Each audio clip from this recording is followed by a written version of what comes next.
Can you guys believe this? I actually do leave my house contrary to popular belief.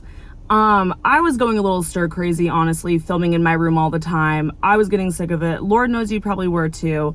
So I figured let's switch up the environment a little. I do some of my best thinking when I'm alone in my car, just driving along by myself, listening to my music and drinking my matcha. So join me in my little car talk. Also, don't go anywhere. Stay seated. Sit your butt down.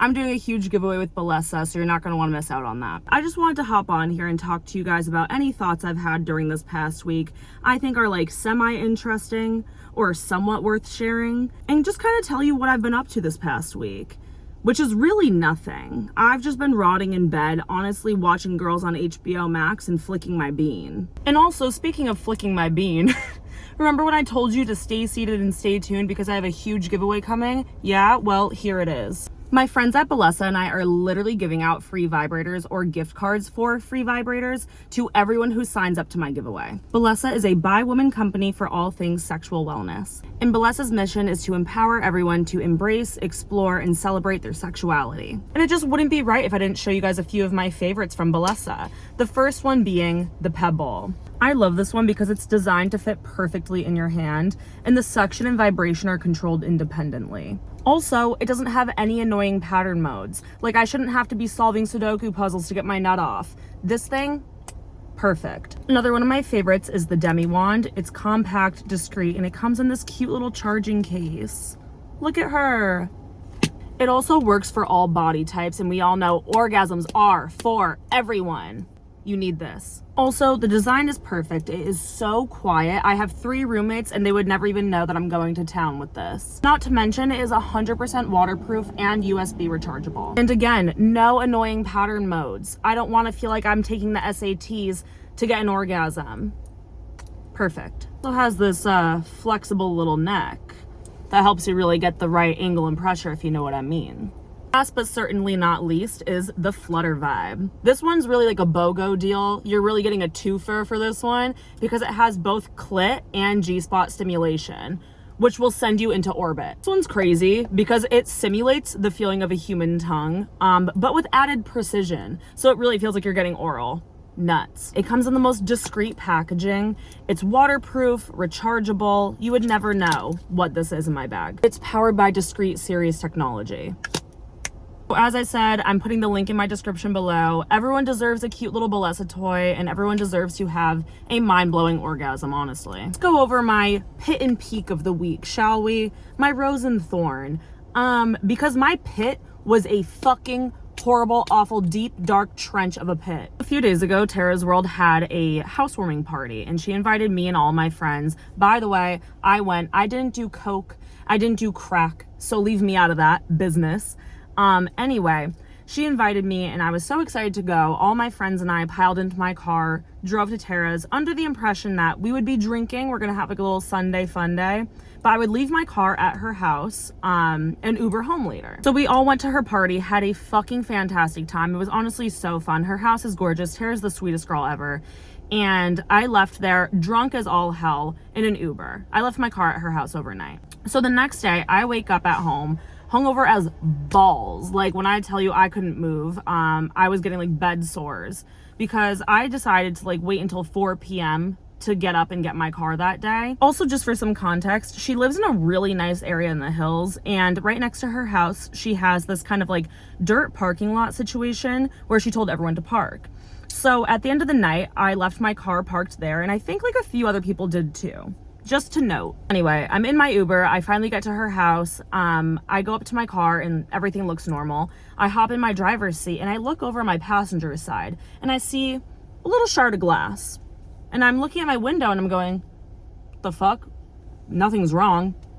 I turn around and my entire back passenger's window is busted out. I just burst into fucking tears. Like, this year has already beat me up, down, left, right, and center. And I had just bought this car maybe like 5 months ago and spent so much money on it, and like I really worked hard to get it. So I was just fucking like, I mean, obviously, like just so frustrated and irritated and sad and annoyed. every negative synonym that you can think of. And honestly, I think the worst part of it all is like, I didn't even have anything valuable in my car. There was nothing worth taking in here. So it's like they broke in, probably saw Peppa Pig socks and an Evian water bottle and just like scrammed. Which just sucks. It's like, you smashed my fucking window for what? You didn't even check and look into my car to see if there was anything worth taking. It honestly just like made me more pissed. At that point, just fucking steal my hubcaps or something. Like, make it worthwhile, because now I'm just stuck with this busted out window and it's still not fixed. There's still glass everywhere all over my back seat. Ignore my fuzzy steering wheel cover, but yep, glass everywhere. And I have a company coming out tomorrow to fix it, thank God, but insurance doesn't cover it. I'm paying out of pocket. I'm just fucking fed up. This year is just beating me to shit. So honestly, if a bird flies in here while I'm filming, you know why. So that was my horrible, awful, no good, very bad day pit of my week. However, my peak, let's turn this around. My peak is that I'm going on this show called Updating. Basically, it's a live dating show where they have some contestants on and they're all blindfolded. And it's filmed at comedy clubs or like theaters usually, and obviously in front of like a live audience. I've been consuming all of their videos lately. I think they're so fucking funny. They are so interesting and entertaining. And when they asked me to be on it, I was gagged, bitch. I was gagged. But again, I'm so nervous. I need to like take a beta blocker or something. I'm just so scared I'm gonna like get up there and like fart on the mic and like do something stupid.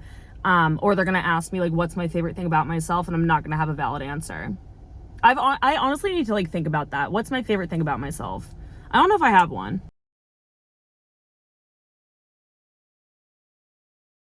Obviously, I'm so fucking excited to go on the show. But it got me really thinking about like dating in my own personal life and all of my problems that I've had in the romance department. This kind of sounds dramatic, but I swear to God, sometimes I think I'm cursed and that I'm not meant to find love in this lifetime, because I look around and I see all my friends and acquaintances and they're always in relationships or talking to someone new, going on dates. And I'm kind of sitting here and I'm 27. I've only had a handful of relationships in my life. And I'm kind of just like, what's wrong with me? I feel like I have a really hard time when it comes to anything romantic. And I just feel like anytime I get my emotions involved romantically, it ends up being kind of this one-sided, unrequited love, for a lack of a better word, like situationship. And I'm left thinking like, what's wrong with me? What is it about me where I can't break through this wall and find like real love? It really freaks me out sometimes to think about, because I see so many of my friends in these long-term relationships, or they're getting engaged. Some of my friends have already had weddings, and I'm sitting here thinking, oh God, is that never gonna be me? And I know 27 is still young and I still have so much time to find someone. I'm also just kind of thinking like, what if I never do find love? And what if I am 50 and I'm never married? What's the fucking crime? What's so wrong about that? And I'm so happy that societally we are kind of moving to a place where it's becoming more socially acceptable to be like an older woman and not be in a relationship and not have kids and just be living life for yourself, because I kind of think that's the trajectory of my life. I really can't see, I try and I really can't see myself getting married. And not even by choice. Like, I want to be married. I just can't envision it. When I think about it, I just don't know if it's in the cards for me. It's funny too, because I've seen psychics and I've had tarot cards read before, and a lot of the times at the end of the reading, they'll go over my full reading, and love never comes up in those readings. And they'll ask at the end of the session, like, is there anything else you like want to focus on or get some insight on? And I'm always like, yeah, I want to know about my dating life and relationships. And they'll pull some cards and they always ultimately end up telling me, focus on your career, put love off to the side, don't focus on a relationship right now, focus on your career.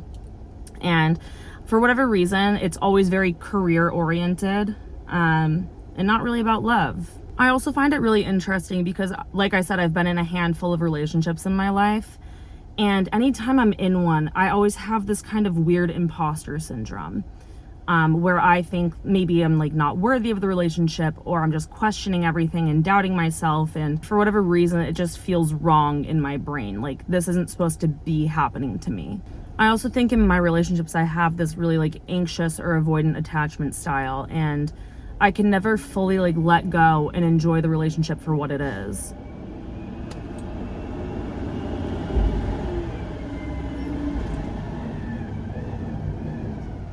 That's just typical. Anyway, like I was saying, I kind of always have this really bad anxiety attached to my relationships, and the fear in the back of my mind of, when is this going to end?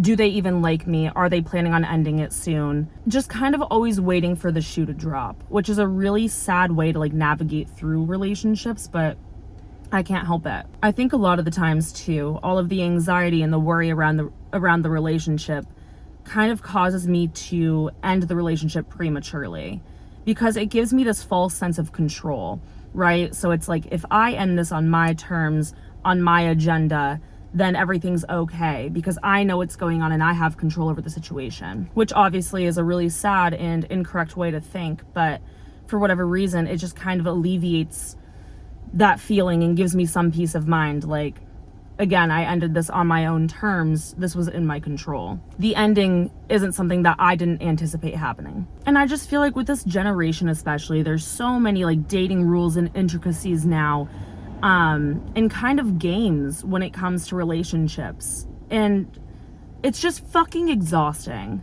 It's not for me. I can't do it. Even things just like, oh, if he waited 2 hours to text you, then you have to wait a whole day to text him back. Or even something as simple as, if he tries to make plans with you the same day and he doesn't ask you 3 days in advance, it's disrespectful. And even if you're not busy, you should lie and say that you're busy. It's like, give me a break. Humans are so complex and we have so many layers and internal and external things going on, where it's like, I just don't think we can set down this handbook of dating rules and be like, this has to be applicable to every relationship ever. It's just exhausting, and it doesn't actually feel like I'm enjoying dating, because I'm in my head thinking about, oh, if he doesn't text back in 15 minutes, then I have to ignore him. Like, it's just crazy. I just want to be myself and be authentic in the way that I move and that I speak in any relationship. I also think if you're starting a relationship with someone and you're trying to navigate it a certain way and follow X, Y, and Z rules, you're essentially building a relationship off of a house of cards. I think the best thing that you can do is just go into it just fully being yourself and being unapologetic about it and not withholding, and just putting yourself on the line and being like, this is me, take it or don't. And I can almost guarantee you that when you find the person who's meant for you, it won't be based off of some weird house of cards or because you followed the strict handbook on dating. It's going to be because they like you for you, and it's an authentic relationship.